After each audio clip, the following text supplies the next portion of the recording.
আৰু যদি এক কদম বেছি কৈ যায় মই এনেকুৱা প্ৰতিজ্ঞা কৰি দিম যে মই ঘৰতে নাযাম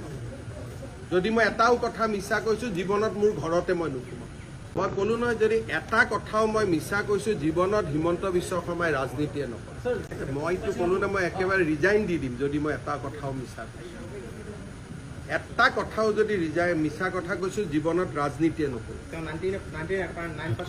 মই ক'লো নহয় যদি এটা কথাও মই মিছা কৈছো জীৱনত হিমন্ত বিশ্ব শৰ্মাই ৰাজনীতিয়ে নকৰে ইয়াতকৈতো আৰু একো নালাগে আৰু যদি এক কদম বেছি কৈ যায় মই এনেকুৱা প্ৰতিজ্ঞা কৰি দিম যে মই ঘৰতে নাযাম যদি মই এটাও কথা মিছা কৈছো জীৱনত মোৰ ঘৰতে মই নুসুমাম তাতকৈ আৰু কিবা ক'ব লাগে মুখ্যমন্ত্ৰী এজনে এনে কেজুৱেল কথা নকয় নহয় গতিকে এইটো যিখিনি কথা কৈছো মই কম কৰি কৈছো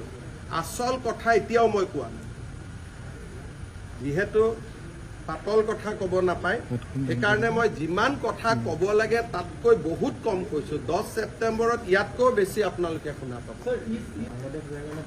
বাংলাদেশত